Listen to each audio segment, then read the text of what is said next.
Et ce dossier du décès du brigadier Kabea Fiston, décédé dans des circonstances non encore élucidées, agent de la PCR, la victime serait morte à la suite d'une bastonnade perpétrée par le garde rapproché de la première ministre qui se trouve au cœur d'une campagne d'indignation. La police a appelé au calme tandis que la justice a été saisie de l'affaire.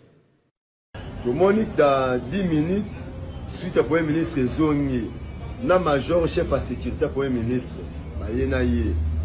Kangi, collègue Nabisoana ya roulage, Kabea Senda, Bakangi, Batiena Katati, Babani Gobetae.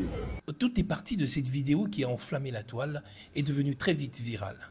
Cet agent de la police de circulation routière dénonce ici la mort d'un de ses collègues de service qui, selon lui, avait été interpellé, passé à tabac puis acheminé à l'auditoire militaire.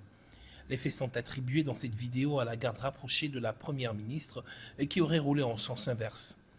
Les messages de colère, d'indignation fusent de partout sur la toile. Judith Souminois se retrouve donc très vite au cœur d'une campagne d'indignation. Dans un communiqué rendu public, la cellule d'information et de communication de la police nationale congolaise a réagi en appelant au calme.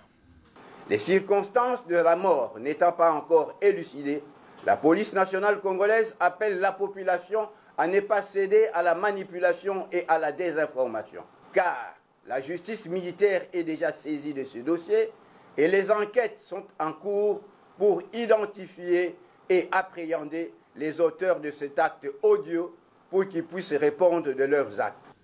Le brigadier Kabea Fiston est donc bel et bien décédé, mais dans des circonstances qui restent encore à élucider, note la police.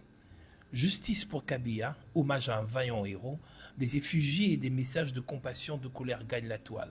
Le ministre d'État de la Justice, Constant Mutamba, dans un communiqué, a dit avoir instruit l'auditeur supérieur de la Gombe d'appréhender et d'engager des poursuites en flagrance contre les auteurs de ces actes barbares afin qu'ils subissent la rigueur de la loi. La garde rapprochée de la première ministre est donc indexée d'avoir enfreint une mesure routière pourtant prise par le chef de l'État déjà en 2021, puis réactualisée en 2024 par le patron de la PNC, ville de Kinshasa. Blaise Kilimalima avait donné le go de la campagne de civisme routier, interdisant l'emprunt des sens inverses sur la route par tous les véhicules et même ceux des officiels.